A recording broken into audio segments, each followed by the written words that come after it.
Hi, Kid and Ezra. Today we're going to finish talking about how things work. So remember last time we learned about energy, which makes things move. We learned about force, which is a push or a pull. And we learned about all kinds of simple machines that help channel our force. Today we're going to start off by learning about how we change movement, okay? So the first thing we need to talk about is inertia. Let's say that word, inertia. Don't forget your helmet. Have you ever been reminded about your helmet? Helmets keep you safe. Inertia is the reason you need to wear a helmet when you scooter or skateboard or ride a bike. You might be ready to stop your scooter or skateboard, but inertia keeps you from stopping right away. Your helmet is there to protect you if you fall. Inertia means an object cannot change its movement on its own. If something is already still, it needs a force, push or pull, to make it move. If something is already moving, it needs a force to change its movement, to change its direction, or to change its speed. The bigger something is, the harder it is to get it moving. But once a very big thing is moving, it is very hard to get it to stop. We see inertia happening at baseball games. It takes the force of a pitcher throwing the ball to move it towards home plate. The ball will keep on going to the catcher's mitt unless the batter can hit the ball. When the batter hits the ball, it is now going the opposite direction, maybe even for a home run. Friction. What makes a ball stop rolling? What makes a toy top stop spinning? These things stop when they rub against the ground. When things rub together, they make friction. Friction is a force that works against motion. It is friction that helps you stop your bicycle. Did you know friction can help you get the mud off your shoes? That's exactly what happens when you scrape your feet on the doormat. Your shoes are rubbing the doormat, and this causes friction. Friction can even help keep you safe. A rubber bath mat inside your tub keeps your feet from slipping and sliding. The friction helps you keep from falling. Friction can also wear things down. The friction of your shoes against the ground can wear a hole in your shoes. Chalk wears down because the chalk rubs against the board. What is that called again?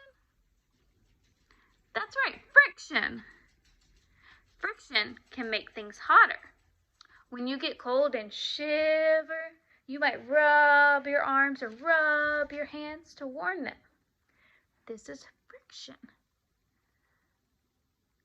Rockets get hot from moving through the air. The air and the rocket are rubbing together, causing friction. Try something real quick. Rub your hands together quickly for 10 seconds.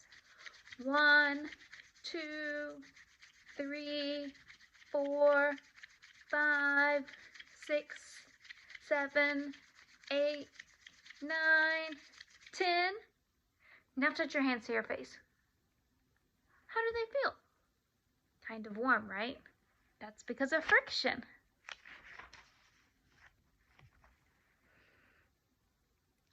Now we're going to learn about something called matter. Everything around you is made of matter. So every single thing, including you, is made of matter. Matter can be found in 3 forms or states.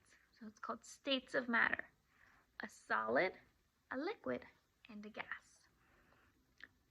Some kinds of matter can be used to make things. Bricks, clay, glass, and wood, those are all solid matter. Solids can keep their shape. Some solid matter is very hard, like a piece of rock. Some are soft, like a cotton ball. Some solids are shapeable, like clay. And some solids are really stretchy, like a rubber band. Some solids break easily, like glass, and some are very strong, like steel. But solids ultimately hold their shape. You are a solid. The iPad is a solid. This book is a solid. You can break it, but you really can't change the shape of it. Some kinds of matter can be poured. Milk, oil, dish soap, those are all liquid matter.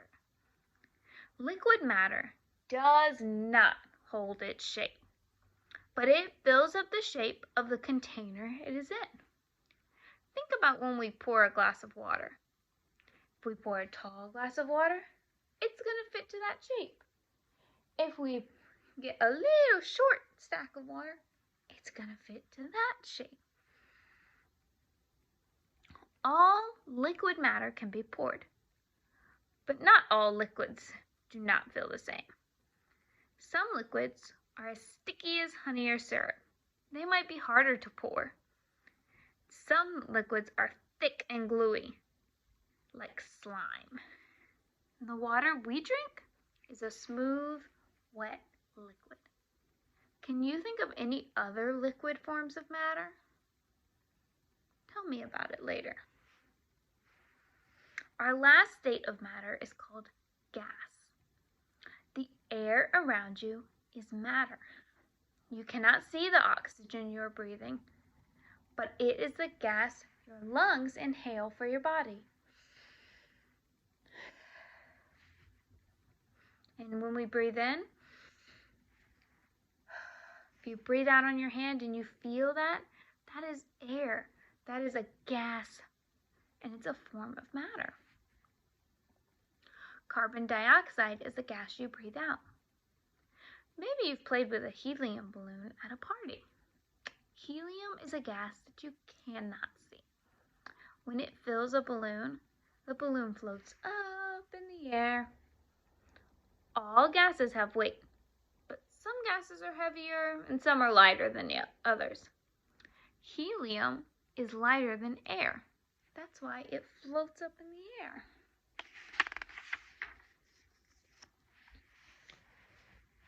Did you know we can also change states of matter for some things? When we think of water, we usually think of its liquid form. We think about what we drink. Our bodies need water, plants need water, we can even swim in water. But did you know that water is not always a liquid? Water can be all three states of matter. If water gets cold enough, it can freeze. When it freezes, it becomes a solid. What's the solid form of water called when it's frozen? That's right, ice. Ice is useful for keeping things cold. Ice can also be fun. Have you ever tried to skate on it? If heated, ice cream can melt back into a liquid. Maybe you've seen steam coming from food cooking on the stove. Or when you've taken a shower and you've gotten out and it's been real steamy in there, the mirror is all fogged up. What is the steam made of? Water. Water can be a gas if it is heated enough. What makes matter change its state? Let's think about what happens to water. If heat energy is taken away from water, it freezes to ice, making it a solid. If heat energy is added to ice, it will melt and change from being a solid to a liquid again. What if heat energy is added to a liquid water? It will change from a liquid to a gas. So heat and energy, that's what changes the states of matter.